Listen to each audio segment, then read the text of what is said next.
C'est étonnant, non? Pierre Desproges. Ça fait penser à un proverbe chinois, tu sais, qui dit que les pauvres, il faut leur apprendre à pêcher, c'est plus utile que de leur donner... Oui. C'est un peu pour ça que je lis les restaurants du cœur, j'aime pas tout dans les restaurants du cœur. Dans votre spectacle, vous avez une phrase assez dure sur les pauvres et les riches. Oui, enfin non, je dis que si on me laissait à moi le pouvoir, j'aurais une proposition à faire, c'est-à-dire que j'aimerais qu'en temps de paix, les pauvres aient le droit de... Pardon, non, qu'en temps de paix, les riches aient le droit de prendre de la sueur au front des pauvres, et qu'en temps de guerre, les pauvres aient le droit de prendre la place des riches, au front également. C'est un début de programme. Oui, c'est un début de programme qui est intéressant. On va se retrouver dans un instant, c'est le bienvenu jusqu'à la place. Oui. Dans laquelle nous avons les interviews dans cette maison. C'est là, ça se passe là. Arlette Léguillet était là la semaine dernière, vous avez apprécié, je sais. Pierre Desproges... Ça sent le pauvre encore. Bonjour. Merci d'être venu avec nous. Je rappelle que vous êtes malade aujourd'hui. Oui, j'ai une côte cassée, c'est pas grave. Comment c'est arrivé? C'est arrivé assez sottement, je crois que j'ai tourné une fausse pub pour les nuls. C'est des gens dont on parle trop d'ailleurs, il faudra arrêter. C'est la dernière fois qu'on en parle. Il s'agissait d'une publicité pour la bière, c'est-à-dire qu'on avait pris Myriam Isquer, qui était la réalisatrice, avait pris des images du stade du Heysel, et ça se terminait par une bagarre de supporters. Là, j'ai dû ramasser un coup de matraque un peu sur le dos, et à la fin, je disais, assis sur les cadavres du Heysel, je disais, en buvant une canette de bière, on peut rester actif après une bonne bière. Ouais, je vois très Finalement, bien j'ai été puni par le bon Dieu. Ça, c'est mon côté chrétien qui revient. Ça, c'est la réalité qui dépasse la fiction, une vieille histoire. Ouais. Alors, on vous connaît bien à travers vos gags, à travers tout ce que vous faites depuis des années maintenant. Là, vous vous donnez en spectacle à travers toute la France. Mais on ne sait pas bien qui vous êtes. Moi, je me suis toujours demandé ce qui vous déclenchait. D'où venait votre écriture? D'où venaient vos idées? Vous êtes un ancien journaliste. Vous restez un peu journaliste dans votre approche. Comment ça se passe? J'ai toujours écrit dans un canard ou dans un autre. Ça m'est jamais arrivé de rester un mois sans faire un papier dans un journal. Et aujourd'hui, préparer les sketchs comment? En voyant les gens, en travaillant, en grattant? J'ai pas de règles. Je m'attaque... Par exemple, je suis fâché avec les objets. Je suis vraiment dyslexique et gaucher contrarié. Et chaque fois que j'essaie d'attraper une chemise dans un placard, je fais tomber tout. Et je me venge tous les soirs sur scène avec un sketch sur les cintres, où j'attaque haineusement le cintre, qui est l'ennemi pour moi, un des ennemis, avec Sabatier, un des ennemis de l'humanité. Alors, il faut quand même dire que dans le spectacle que j'ai vu, moi, vous êtes formidablement brutal. Et c'est presque, j'ai l'impression, la brutalité du timide, là. Vous y allez vraiment pas de main morte. Mais bien sûr, il y a une grande pudeur là-dedans. D'ailleurs, ça, je suis quelqu'un de très pudique. Brassens disait qu'il y a une façon de montrer son cul pour cacher son cœur, qui était une marque de pudeur. Enfin, il le disait mieux que moi, en ce moment. Je crois que ça me gêne beaucoup de parler de moi. Je n'aime pas parler de vous, sauf sur scène. Oui. Alors, chacun en prend pour son grade. Les intellos en prennent plein la tête. Oui, je n'ai pas remarqué. Plus les intellos que les cultivateurs. Ah, tous, les intellos. Vous dites, par exemple, si je me souviens bien, vous dites que les intellos, ils sont courageux à moins de 10 000 km de Pinochet. Oui, non, je ne parle pas des intellos, là. Je parle des artistes engagés. Je me situe comme artiste dégagé. Par rapport aux artistes engagés qui osent critiquer Pinochet à moins de 10 000 km de Santiago. Ouais. C'est ce genre de choses que... Oui, c'est peut-être une lâcheté de ne pas s'engager. Mais je crois que c'est bien d'être dans le doute. Ouais, vous apprenez. Moi, je ne suis pas sûr que la droite, ce soit bien. Je ne suis pas sûr que la gauche, ce soit bien. Je considère comme un devoir civique de ne pas voter.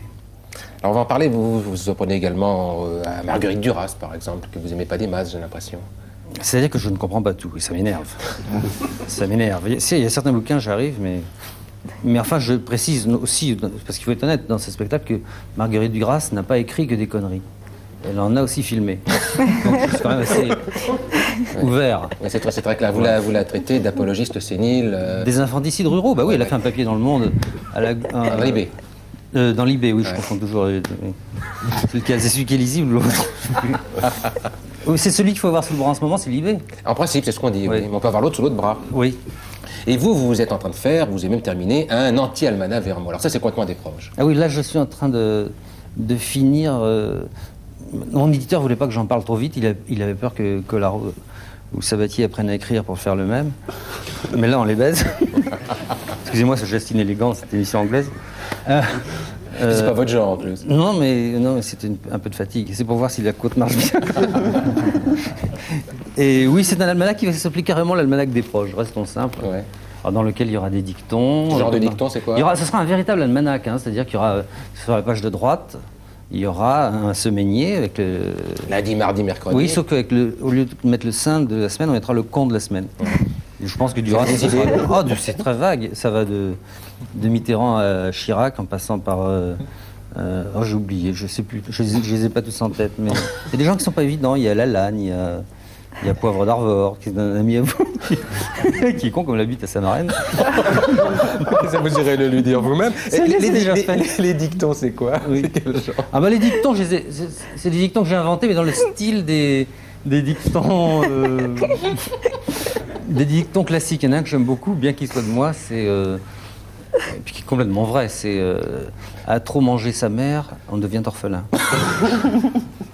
Alors, il y a des dictons, il y aura la pensée du jour, il y aura ça s'est passé il y a 5 ans, il y a 10 ans, il y a 20 ans.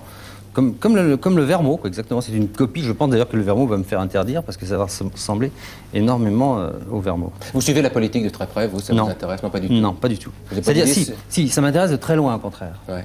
Je vois pas la différence entre Barre et Mitterrand.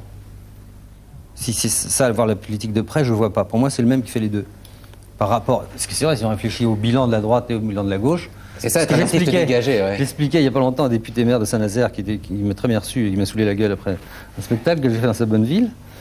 Et il me disait, quand même, nous, la gauche, je lui dis, qu'est-ce qui vous a fait de plus que la droite? Et il m'a dit, quand même, on a supprimé la peine de mort. Et je lui ai dit, oui, d'accord, mais ça concerne qui? Combien de personnes? Grotesque. Mais savoir si Mitterrand se présente ou se présente pas, vous en fichez complètement. J'espère que j'aime pas cet homme-là, j'espère qu'il se présentera pas. Puis en plus, il a atteint l'âge de la prostate, faut arrêter là.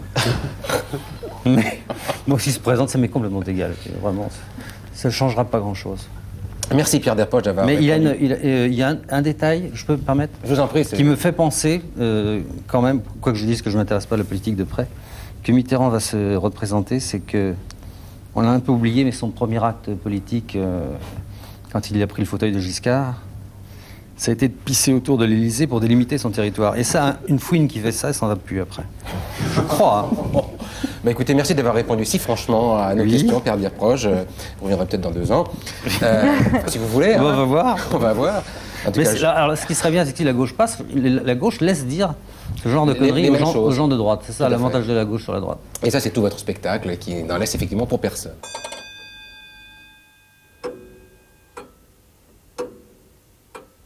C'est étonnant, non?